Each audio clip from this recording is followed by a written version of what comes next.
Joining us now to review some of the headlines of today's newspapers from around the world is Arise News analyst Emmanuel Efeni. Malabite. Good morning, Ruben. Good morning. Good morning, Rufai. Good morning, Ayo.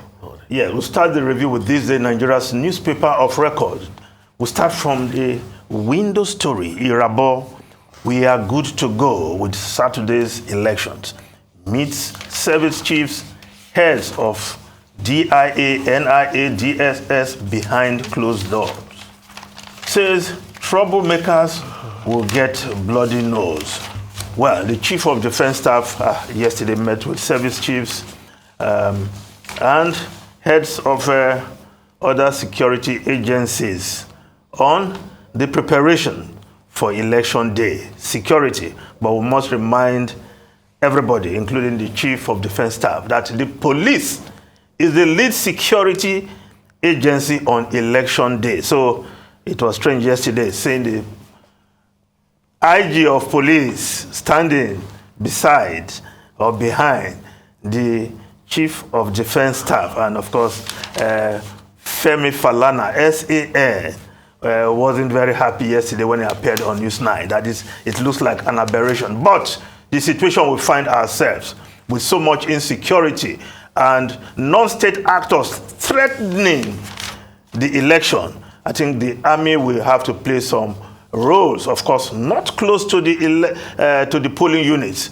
They will be in the outskirts, the outer ring of the security architecture on election day. So it's good to hear that everybody is ready to ensure that Nigerians go out to vote in peace on election day. Of course, troublemakers will get bloody whatever, whether nose, teeth, as Ruben has been canvassing, but they'll be taken care of. That's what the assurance the Chief of Defense Staff has given.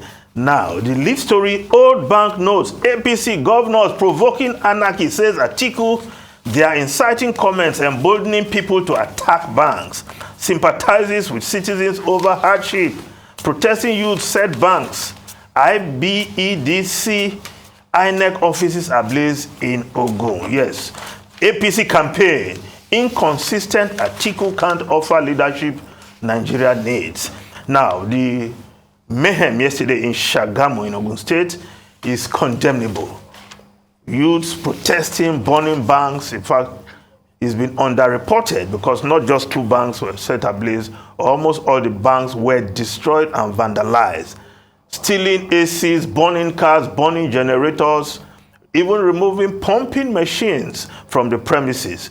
Now, if their protest is against non-availability of the new currency or even the old currency still in use, if you destroy all the banks, how are you going to be served in Shagamu, Ogun State, when the cash are very much available?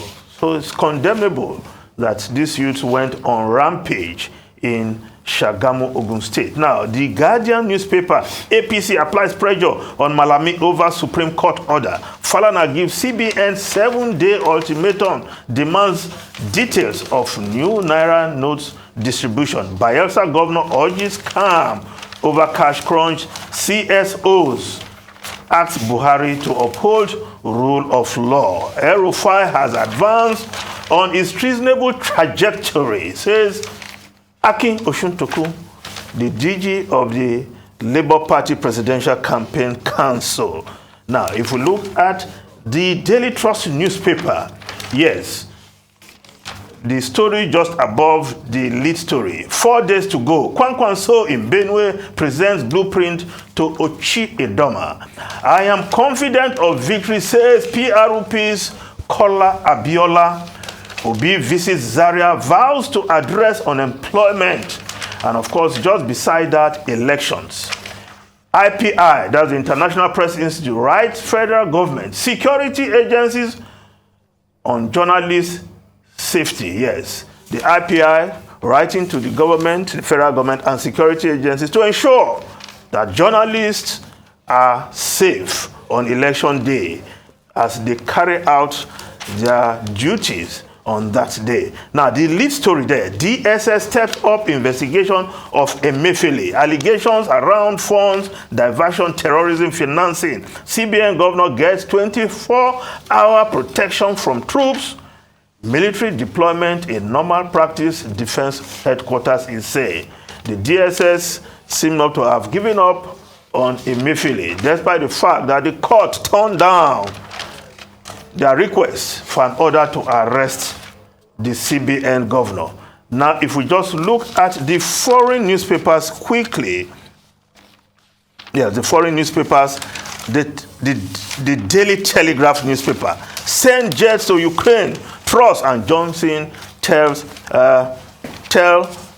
Prime Minister, of course, yesterday, President Biden standing shoulder to shoulder in that historic moment, as the Guardian newspaper of UK puts it.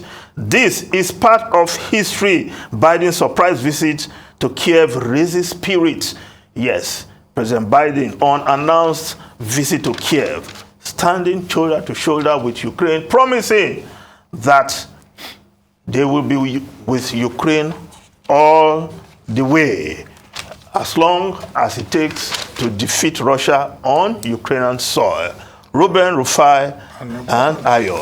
An important moment, it seems, it will appear for Ukraine, with the U.S. president who had initially announced that he was heading towards Poland, suddenly showing up in Kiev. It was, a mission that was made secret, but it was a major confidence booster for the Ukrainian president, because the last time any American president showed up in Ukraine was about 14 years. And here you had President Joe Biden spending up to 5 hours or thereabouts in Kiev, and promising more ammunitions, more hardware, and also promising that any country that supports Russia against Ukraine, be they political elites or business elites or government officials, will be sanctioned. I guess that must have been quite exciting, heartwarming for President Zelensky. And from there, President Biden jetted off to Poland. And of course, all of this will encourage other Western allies who are in NATO to provide more support for Ukraine. However, President Biden has been criticized on the Republican side, and maybe that should not be surprising. And the criticism is that, look, according to Ron DeSantis, the Republican governor in Florida, that he needs to pay more attention to domestic issues in America instead of this overdrive, with regard to Ukraine. Maybe some Americans are beginning to get weary, about this continued focus on Ukraine. But there's no doubt that Ukraine needs all the support it can get. But is Putin bothered? I doubt. I said earlier on this program that Putin doesn't look like a man that is preparing for peace. Whether you give Zelensky the fighter jets he's looking for, or the G7 and the G20 impose more sanctions. But coming home here, I wanted to draw your attention to the fact that the Police Service Commission has withdrawn Ajia Najatu Muhammad from overseeing police operations during this election in the Northwest. And the reason that is given is that there were protests from the APC. The APC saying she's biased, and she's been criticizing the APC presidential candidate, and as a result, they do not think she will be fair. And accordingly, the Police Service Commissioner has replaced her with a retired DIG who is also from the Northwest. There's also a matter in court, an injunction has been given restraining INEC from using the services of the Lagos State Parks Management Committee led by MC Oluomo. MC Oluomo, yes. So again, the issue here again is bias, is prejudice. Likely prejudice. MC Oluomo being known to be an open supporter of the presidential candidate of the APC. Will INEC respect that injunction, as it must? Then that remains to be seen. But ahead of the elections, a lot of people have been talking about bias. The INEC rep in Lagos seems to have survived, despite objections or bias, allegations of bias against them. But what is important is that as Nigeria goes to the polls, everybody is watching, the international community. We're all very anxious. And I hope that on that day, Emmanuel Efeni, you will vote wisely. I hope that your faith has nothing against voting in a major democratic election. No, all adherents have the right to vote for who they want to vote for. Yes, but I'll be in the studio most likely, so I will not be close to the polling booth. Okay. Okay. So, do I get a chance to speak? Yeah. Okay. Real quickly, I'd like to talk about Russia and Ukraine and Biden making that very covert visit into Ukraine. A lot of people have said it's a moral booster. Yes. A lot of people have said it's to bolster his own image in his own country, in America, because if you look at it, his approval rating is at an all-time low, and the fact that Biden might be seeking re-election very soon. But apart from that, it also throws in, that it also intensifies that conundrum with China. Yeah. Because it was only yesterday they were talking about China providing weapons to Russia, and in fact, based on my research, China has started providing soft weapons to Russia. So it's not that they will just start.